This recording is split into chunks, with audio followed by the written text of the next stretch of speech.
तू तो शिक्षा का घर कहलाता था, जहां बच्चों के सपने पलते थे, जहां बेटियां वकील बनती थी। आज वही लॉ कॉलेज चीख रहा है। Gang rape of a law student from West Bengal's Kolkata months after the horrific RG Kar rape. Hello दोस्तों, आज फिर से हमारी कोलकाता गवाह बन चुका है एक घिनौने सच का, एक हमारी बेटी के दरिंदगी के शिकार होने का। South Kolkata law college, inside the campus, 3 accused gang raped a law pursuing students। आइए जानते हैं डिटेल्स में।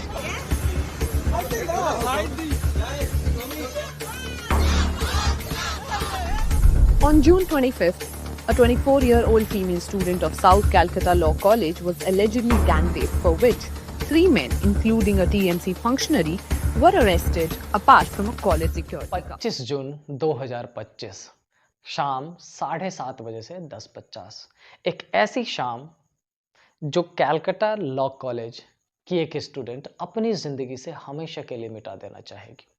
एक ऐसी शाम जो कलकत्ता जैसे संस्कृति के धरोहर वाले शहर को दोबारा इतिहास के पन्नों में दर्ज करा दी एक गैंग रेप के कारण। कहाँ थी कॉलेज की सिक्योरिटी, कहाँ थे कॉलेज के गार्ड, कहाँ थे कॉलेज की मैनेजमेंट टीम, कहाँ थी कॉलेज की जो सिक्योरिटीज़ कैमरा है वो। तो दोस्तों, ये पहला किस्सा नहीं है, इसके पहले भी हमारे देश में कॉलेज कैंपसेस में सैकड़ों घिनौने केसेस हो चुके हैं। अगर मैं नाम काउंट कराने पे आ जाऊं, 2022 Chandigarh university case, 2024 Mumbai law college case, 2025 Bhopal university case, and उसके पीछे चले तो 2019 हैदराबाद तेलंगाना केस। ये सारे ऐसे केसेस हैं जिसमें कहीं गैंग रेप हुआ तो कहीं मॉलेस्टेशन, कहीं छेड़छाड़ की बातें होती रही। आखिर ये रुकती क्यों नहीं है?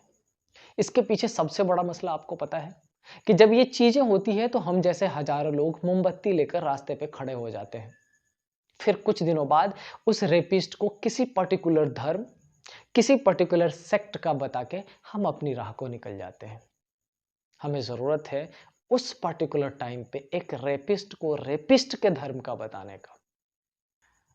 आइए वापस लौटते हैं इस केस पे। 25 जून 2025 को 3 अक्यूज्ड, मनोजित मिश्र उम्र 31 वर्ष, जैब अहमद 19 ईयर्स एंड प्रेमित मुखर्जी 20 वर्ष, इन तीनों ने एक प्रॉपर प्लानिंग के थ्रू उस बच्ची को कॉलेज बुलाते हैं, जहां पर मनोजित मिश्र उनको शादी का प्रपोजल देते हैं और मना करने पे अपने इन 2 अक्यूज दोस्तों के सामने उसका रेप करते हैं।